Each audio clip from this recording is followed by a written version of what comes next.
Hi, I'm Justin Thames, Director of Governmental Affairs for the Florida Institute of CPAs, and this is Impact Report, your legislative update on all things impacting the CPA profession in Tallahassee.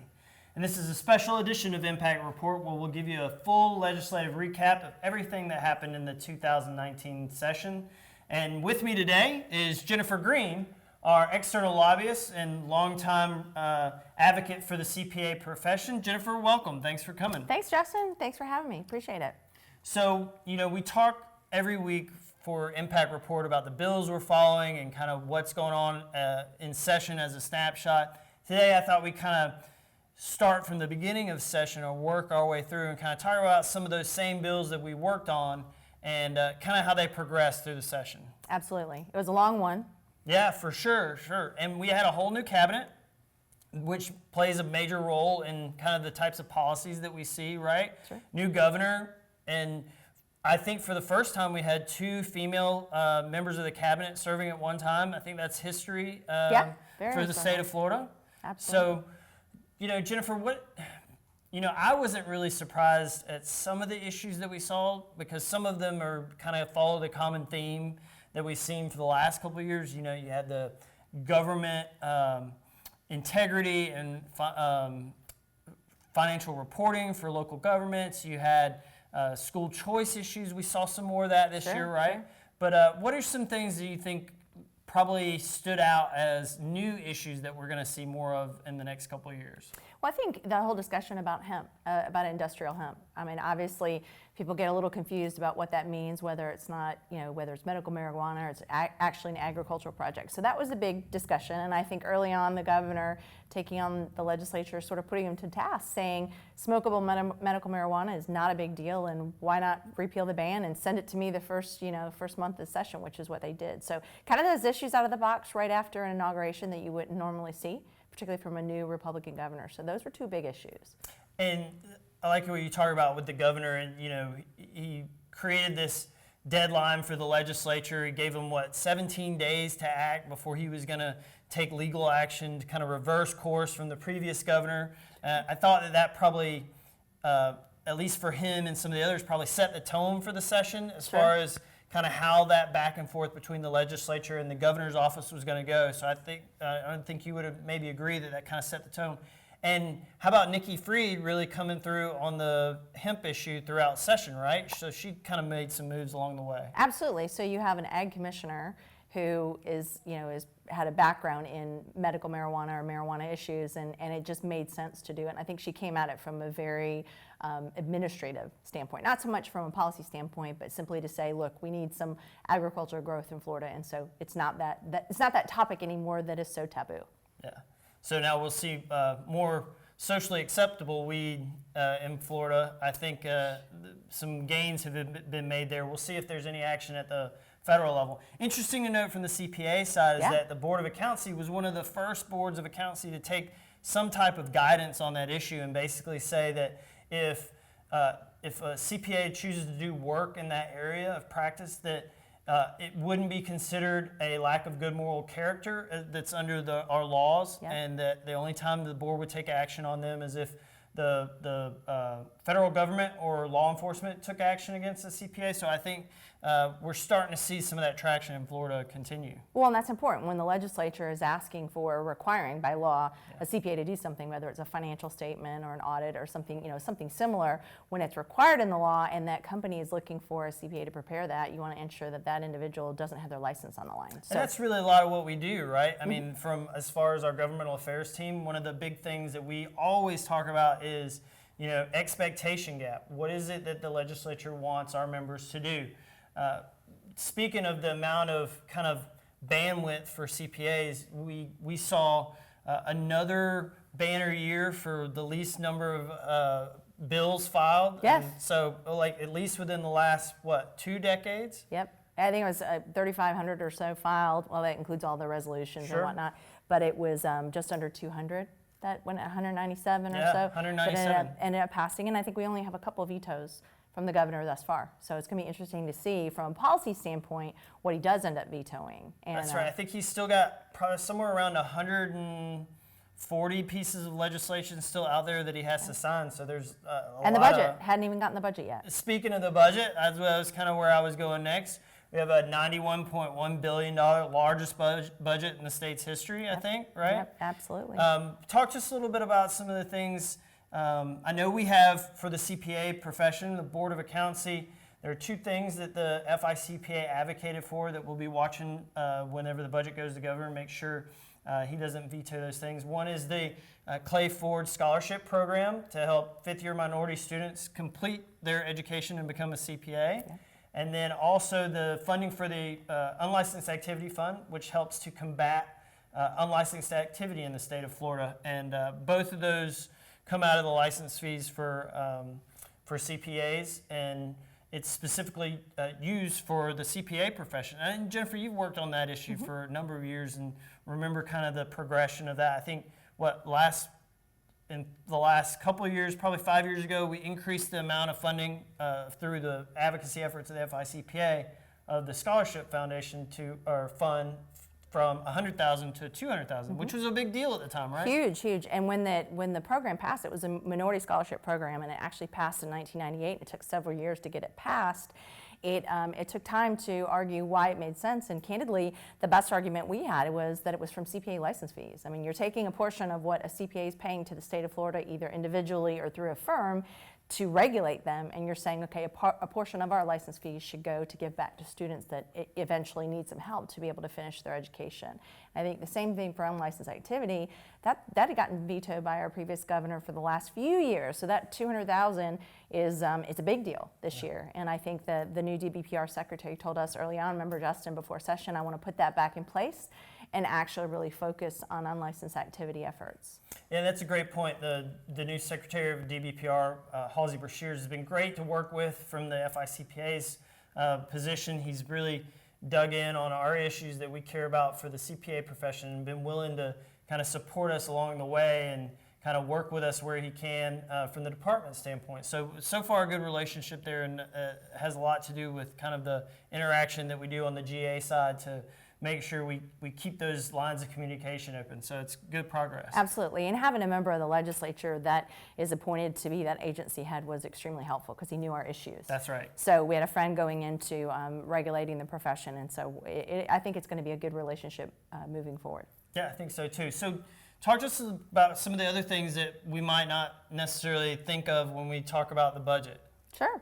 Well, a couple of major issues, and one of those, talk about like the texting ban. Yeah. Great example. It's something everyone ends up dealing with, and of course there's going to be a little bit of a leeway coming into the rest of the year in terms of implementing the texting ban itself, but you have to be hands-free in school zones when you're talking on the phone. You have to be hands-free in school zones and in construction zones, and there's kind of a question of when does a school zone start, when does it stop, and so I think law enforcement through the rest of this year is going to have, be pulling people over. It's a primary offense now, pulling people over and explaining to them what to make sure you're doing and not doing. So when you're at a stoplight, okay, you can go ahead and text on your phone, but when you start that vehicle, put the phone down. And so that's something that would affect certainly all Floridians, but something that is a massive change. I think also we talked about agricultural hemp, but also importation of Canadian drugs. And that's something this week the governor has been working on, and it was a focus really on the governor about driving down costs for consumers. So again, a concept as we talk about borders, and this governor is very close to the president, and that was an interesting approach that he took in terms of those the importation of those drugs. Yeah, I think that's important to note that as we see that kind of go hand in hand, you see the governor still continue to kind of use his background as a former congressman kind of to move some issues along at the state level too. Absolutely, absolutely. Yeah.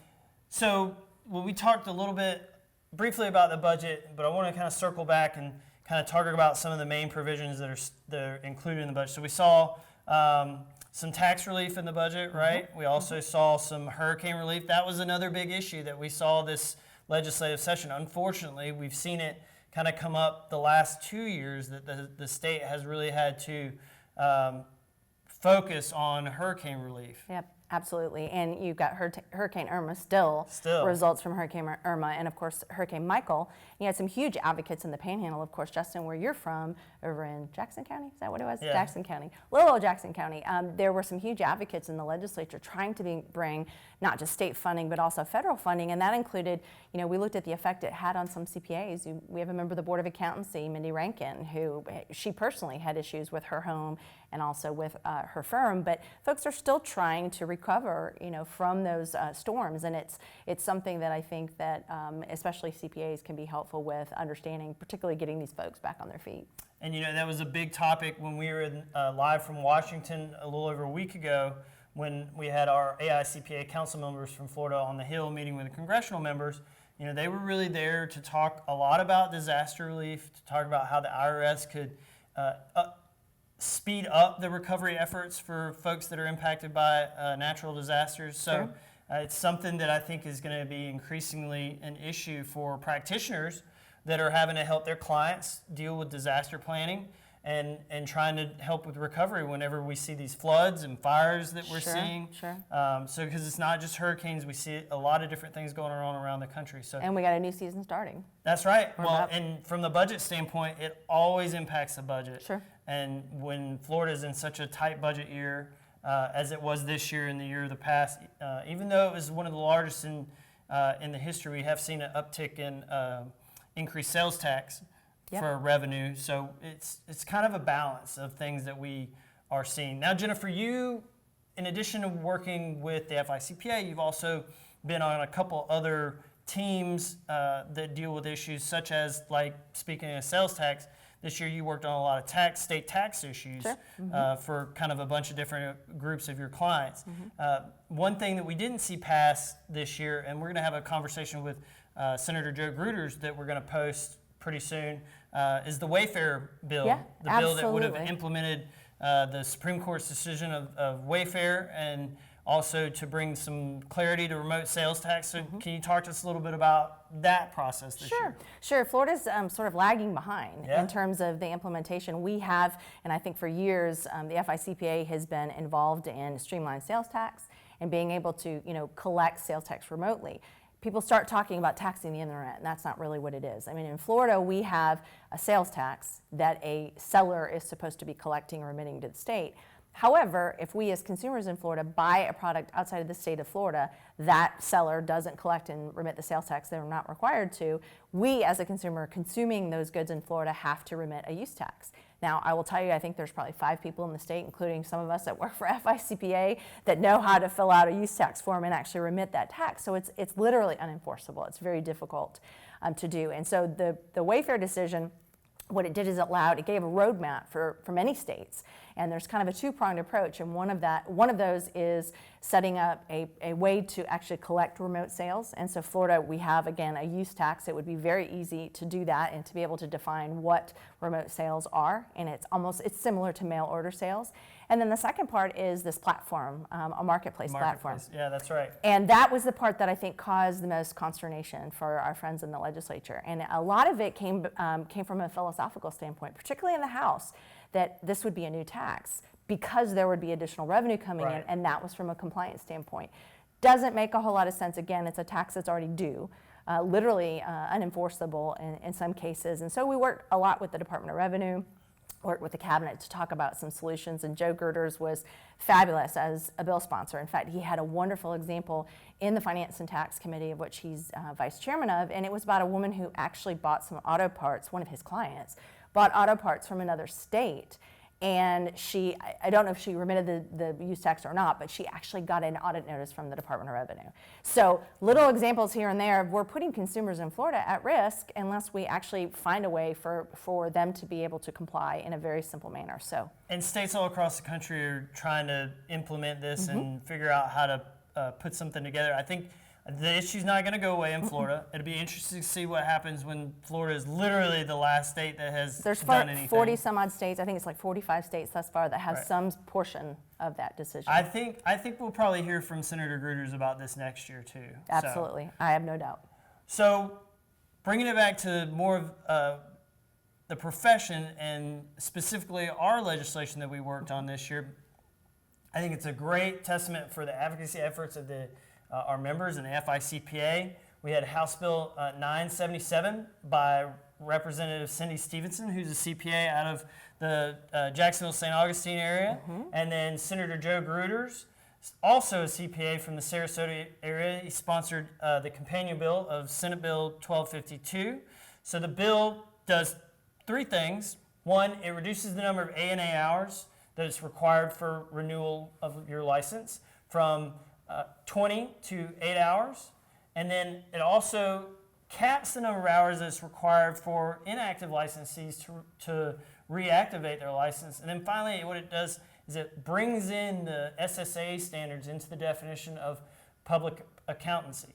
So those three things are, each one is a major issue for the profession, but all three together really put together a really robust bill for the 2019 legislative session. And you never know how those issues go, and you always wonder if the legislature is going to think it's controversial or not. But at the end of the day, it went through 5 different committees, and not one no vote, not one necessarily question. We had one question in 5 different committees, but relatively went smoothly through the process. Timing got to be an issue a little bit, right? Right. But I think at the end of the day, it turned out to be a great product, and the governor just signed it this past Friday. Yep, So absolutely. it'll go into effect July 1, and from there, the Board of Accountancy will do some implementing rules that they have to do. But Jennifer, you've seen the history of kind of the progression of the CPA profession throughout the state with the legislature. Where do you think this, ranks as probably one of the years, in the years past that you've seen of the types of changes we've seen for the legislature? Well, I think from the CPA profession standpoint, obviously in Chapter 473, there's always been subtle changes every few years. And a lot of it, it's to Deborah Curry's credit, Justin, and you working on trying to get Florida in sync with the UAA, with the rest of the country. And the important part being, you also have, not just reciprocity, but you have, individuals that are coming into Florida working on, via their firm or individual. And I think that's something that Florida's taken pretty seriously, and we've committed to the legislature saying, look, we don't want to put Florida licensees at a disadvantage, but we also don't want to put Florida consumers at a disadvantage as well, or our licensees that are going to another state. So I think that's been incredibly important. This changing the hours of ANA, reducing the hours is huge. And I can tell you that for the years that, 2 decades I've worked with the profession, that has been the ANA portion of what you all do has been the absolute sort of, it's like that linchpin. It's the only thing that separates you from somebody else who says they're an accountant. So I think there's been an argument to keep it where it is. However, the reality is if you have individuals that are practicing in an area that doesn't require ANA, still make sure that they have a little bit of knowledge on a biannual basis, but also ensure that they're taking CPE that's pertinent to what they're doing and what they're practicing in. So I think the mix is a little different, which is good. You don't have you're not going to fill it all with behavioral. You've got technical business that you need to add to it. So I think that shows a movement with the profession. Now I know there's some states that have gone to 0. I don't see that with the FICPA for a while. I could be proven wrong, but I think there's still a fair amount of licensees, particularly that are active in the FICPA, that say there's got to be something related to ANA. You're absolutely right, and the proof is in the pudding when we go back and look at our survey that we sent out to all of our membership the last probably 4 years ago. Overwhelmingly, the bulk of our membership that responded to the survey said a reduction would be nice to provide some flexibility in the types of CPE courses that we took, especially if we could take more courses that are relevant to what a practitioner does in their day-to-day practice. But overwhelmingly, the response was that they didn't see any kind of appetite for doing away with the ANA requirement altogether. And that's an interesting discussion about kind of the landscape of the profession nationally. I think we strive in Florida to try to be on a level field with most of the states. We have to deal a lot with substantially equivalent. There's not true reciprocity. Most states have to deal with substantial equivalency. I know that there's going to be a big push for more CPE reciprocity across state lines, and we just saw the firm mobility bill pass 2 years ago. Yep. And Florida was one of the first states to institute that. So I think we will continue to see progress in that area. But to your point, I think there are some certain things that there'll be it'll be a little bit longer in Florida to see them come into play. Now I could be wrong, but we'll see in the next couple of years. Nothing wrong with Florida being deliberative, and I think the working relationship between the FICPA, the Board of Accountancy, and the legislature is incredibly important. There's a lot of professions that are regulated at DBPR or other agencies that have adverse relationships, and it hasn't always been great and wonderful, and sometimes they're on the opposite side of the fence, but for the most part, the goal is to ensure that, again, licensees are protected and consumers are protected. And I think, Justin, you really should also talk a little bit about the bill. It sounds like it was very easy, that it moved through the process. It was all great. We nearly didn't have the bill move in the House because there was a concern. It came out of the Secretary's office about the bill being additional regulation. Yeah. And that was because of the deregathon That's that, right. that the governor held and had all the boards from DBPR get together and talk about what are those provisions that they could deregulate. And so the argument we had to make pretty vehemently in the middle of session was, yeah, this is deregulation. Going from 20 hours to 8 hours of ANA is definitely less. And then also the issue of the reactivation of licensees. We've had this amnesty period in statute a couple times where no matter when you put your license on inactive status, that you were able to reactivate your license with 120 hours at one point. That's right. And multiple times we've had this in statute. And so the board, your board and your committee, your Governmental Affairs Committee, looked at the issue and said, okay, what makes sense? Making this permanent instead of having an individual, if they haven't been licensed in 10 years and they have, or 5 years, and they have 80 hours every 2 years that's building up, telling someone to do 600, 800 hours of CPE doesn't make a whole lot of sense. Telling them to do the most recent hours, maybe with an additional, get them into the next, 40 hours into the next cycle, but to get them the most recent important continuing education as possible is important. So that was, another piece in it that was incredibly important. And I think being able to say again to our regulator, look, this makes sense and this is why the profession wants it. I will say they had their own bill, a deregulation bill that had some pieces in it that would have affected everyone at DBPR that didn't end up passing. So again, another reason why we're really appreciative to be able to have the FICPA work on legislation separate and apart from the agency that's really focused just on Chapter 473, which no one else really cares about except our members. And you raise a good point, is that a lot of times some of the issues that the profession works on in the eyes of your day-to-day legislator, it can be kind of confusing about. You brought up the fact that the reduction in ANA hours wasn't really necessarily viewed as a reduction in the requirements for CPAs to take for CPE, and we had to explain kind of that most of our members who have to take those hours are going to be thrilled at the fact that they don't have to take all 20 hours of ANA. So it was just some additional education on our part, and again, you brought up the fact that the profession all works together on all three legs of the profession, working with the legislature, the regulatory board, and the society or the association. We all work together, which is, from what I can say from some of my colleagues across the country, it's rare. It's a rare thing, and it's a very good thing. So we work. That's something those type of relationships take a lot of work. So kudos to your help with us on the team, and that's kind of an all hands on deck issue. And our CPAs in the legislature. That's absolutely, we couldn't do it without them. And we're kind of getting spoiled with having more than just one or two. Absolutely. For decades, there may be one in the legislature, but now we've got 3 CPAs serving the legislature. And all 3 really went to bat for the profession this year. You've got the new addition to the CPA caucus, Representative Mike Caruso, and then Cindy Stevenson and Joe Gruters. They've all, one point or another this session, they really all dug in to really help us work through issues that we've encountered through the process. And the good news is our colleagues turn to them. So again, when you have an issue where the legislature wants a CPA to do something, they throw the word audit around all the time. Right. And we say, that's not an audit. Or what do you want them to do? What do you want the audit to tell you? Exactly. What is it exactly you're looking? A smoking ban was something that, years ago, it was like, do you want CPAs to count hot dogs? Or, what do you want to ensure?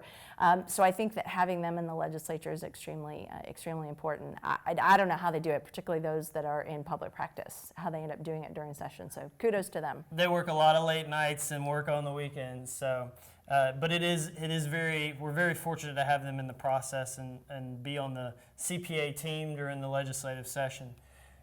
I wanted to talk a little bit more about some of the other bills. I know we talked a little bit about dereg. I think that that's going to come back. We're going to see more deregulation bills in the future. That is that's a national trend. We see that across the country where the legislatures will try to find one licensing element to dereg. I think we saw the most of it this year related to continuing education and also for cross-border licensing processes. I think that was a little bit of the bulk of what we saw in this year's deregulation bill. I would imagine we'll see most of that same bill next year, right? If you'd agree. Sure. And potentially some other kind of nuances to that bill. I think we might see some things come up that we didn't see this year. Another bill that we saw that would have been very problematic for the profession that failed was the legislative bill that would have required the legislature to approve any new regulation or any expansion of regulation of a profession or occupation. And it set up this whole process that you would have to go to, in addition to getting a bill passed, to essentially prove up the need for whatever new law or expansion of regulation. That bill would have been a huge hurdle for any kind of adoption of a national law that we have tried to adopt that puts us on even par with other states, and which is a huge concern for us. Sure, and I think that's important too, is that every change that the FICPAs helped shepherd through the process has been to try to keep us in sync with other states. So again, our licensees aren't at a disadvantage. And being able to explain that to the legislature, sometimes they don't want to hear that, well, this is what other states are doing. Sometimes they have to hear it, and you have to give them the numbers. And so, again, working with the other state societies has been extremely helpful. Yeah, absolutely. And so that'll just be something we have to kind of stay vigilant about in the coming sessions. Because I don't think that's going away No, anyway. I agree. We saw some technology and some financial literacy bills that got through. Sort of. Yeah. Right? Financial literacy made it through by the hair of its teeth, right? Yep. So, but that's a good thing. Financial literacy passed. Everybody can be a big round of applause. It's huge. Financial literacy. That's huge. It's an issue that FICPA's worked on Yeah. for a while, so it was nice to see it finally not get bogged down in other issues. And it was really nice to see that they named it after the late Senator Dorothy Hupel. Absolutely. In her memory. She worked so hard on that issue and was such an advocate for financial literacy. It was very great to see them honor her in that way. Absolutely. So we also saw some blockchain bills that popped out this year. Blockchain is coming to a neighborhood near you. Don't worry. The Florida is not going to be last when it comes to that this year. And again, you're going to hear us say his name quite a bit because Senator Gruters had 69 pieces of legislation that he sponsored this year, including a bill that put together a task force for blockchain. And Jennifer, we worked a little bit on this with the Department of Financial Services CFO Petronas and his staff. And so that was interesting that it started out with a small group of task force that included some local government folks, and then it kind of changed a little bit. We had some changes that were made early on in session.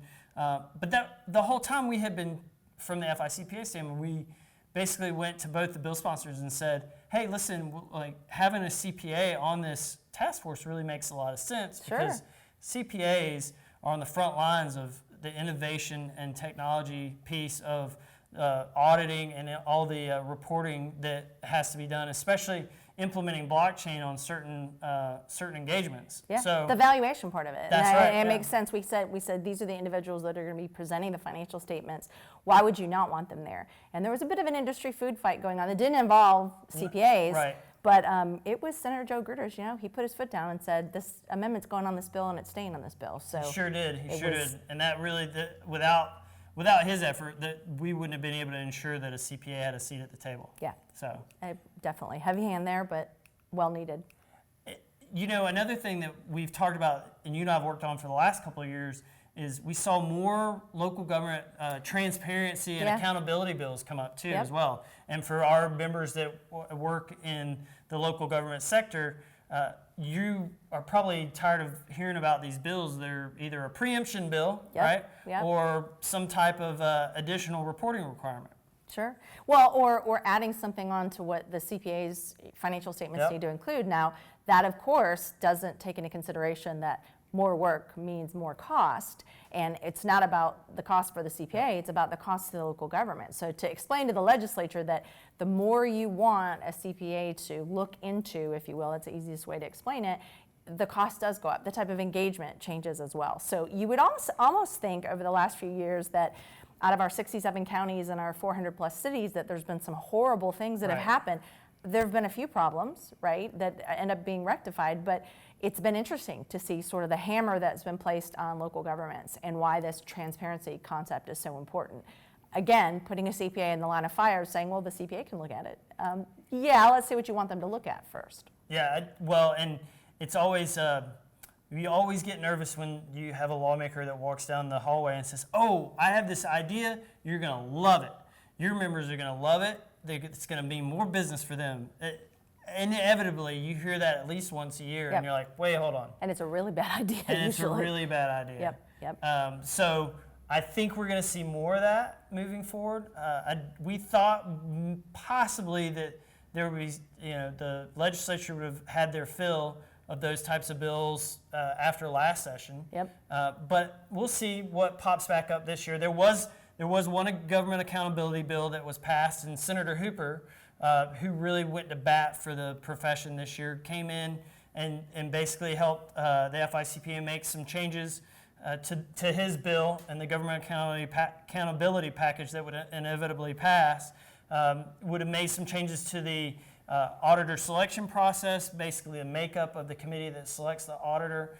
Also would have changed some of the terminology used as it relates to the auditor selection process, but it would also have allowed some of the government staff to participate in that process. So you have somebody with some type of financial background that's in those meetings and can have some type of feedback in that process. So it's good outcome for the profession. And give FICPA credit, because FICPA was involved in the task force. The Auditor General's government auditor is basically the auditor selection task force that was, 15, 20, are we at 18 years ago? 18, somewhere around there.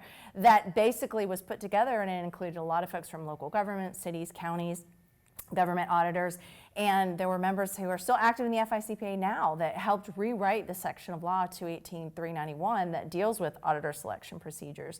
And we've had a little bit of an issue the last few years trying to run down who had concerns and what those concerns were. And the great news is, again, Senator Hooper, somebody who's been a longtime friend of the profession and has some great local CPAs he talks to. We said, listen, if you're going to make these wholesale changes, why not convene this task force together again? Put the people at the table that are either inside the local government or are actually auditing the local government. Your state and local government committee was incredibly active yet again, and the language that we had worked on for the last 3 years finally got included in the format that we wanted. So hopefully that will ensure that it's not too problematic, but it also gives some flexibility for individuals as they're going, individual entities as they're selecting their auditor, that they can have someone on staff being on the selection process, not voting, but can actually comment for feedback on what the type of auditor, what type of work they're looking for. So I think it was a good compromise, incredibly helpful, but Senator Hooper was our champion on that one. Yeah, and you hit on something that's very important. Our committee members, I can't tell you how much they mean to this process. Like having our substantive committees with state and local government committee, the CERA committee, and the state tax committee, the amount of work that our volunteers do, we really, couldn't do our jobs without them. They just, they answer the call whenever we have something that come up during session, and they just do a lot of work. And so we just want to say thank you to everybody that volunteers on our committees. Your volunteer work is just so vital to what we do. So thank you so much for that. We don't have CPA behind our name, so That's right. we can understand the political ramifications or the policy ramifications, but when we want to know how it actually affects the practitioner and ultimately their clients, it's great to get the feedback from the field. And I know especially our state tax folks are really busy during the first quarter of the year, so when they respond, Justin, you're really good at hounding. So it's great to get a response, and then to be able to share that with a legislator, that again, the person in the practice itself is incredibly important. So the one last issue that I did want to touch on, although it didn't make a whole lot of traction this year, we just can't go without mentioning is that after 2 decades, we see this year a bill that was filed that would have instituted a 6% sales tax on services. Yep. You know, you never would have thought you'd see that in this day and age in Florida. Nope. Much less, you know, make its way into a committee to potentially be heard, especially after, you know, you had a governor that didn't even win re-election because of just how bad the implementation of the services 86. tax was in '86. So again, I think the sales tax on services issue is an issue that we are seeing nationally.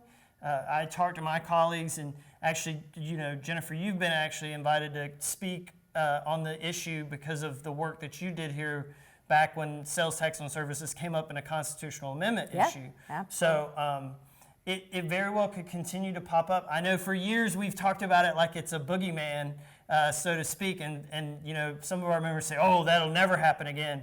But when you see it in black and white. That's right. And then when you see it in black and white, it pops up. And interesting enough, the same issue that was lumped in with the sales tax bill this year was some Water's Edge tax changes as well. And we saw that legislation early 90s probably, it started to come up. So all that to say is, you know, part of what we do is really try to keep an eye on trends and issues that continue to come up, because they will come up again. So I know you probably, when you saw that bill this year, you're like, oh, good Lord, we're dealing with this again. Well, and the member that actually filed the bill, it was a very comprehensive package. Sure. It was part of multiple pieces of legislation that were being filed for a particular caucus. But when we sat down with her, the answer was, oh, we're not going to do that. And we're like, that doesn't, it's filed. It's an official piece of legislation. And so it was nerve-wracking. And she did say she was going to end up, you know, she would have amended the bill, but we just kept seeing those services tax fights with whether it was professions like CPAs, architects, engineers, or you add everyone else into it, bankers, and you figure, you know, a whole host of other things. Yeah, that's a great source of revenue, but it doesn't make sense because it's either going to be passed on to the consumer or absorbed by the profession. So you're not helping professions by doing that. Well, Jennifer, thanks for being here today, and thanks to your team for all the hard work this session. It was a great year for the profession, and we look forward to many more to come. For our members, you can follow along and see some of the key bills that we tracked this legislative session on our website. You can go to the link below in the body of this email, and you can see exactly what we tracked this session and kind of the status of how those bills shaked out. And as always, thank you so much for your support. We appreciate your membership, and we look forward to seeing you again soon.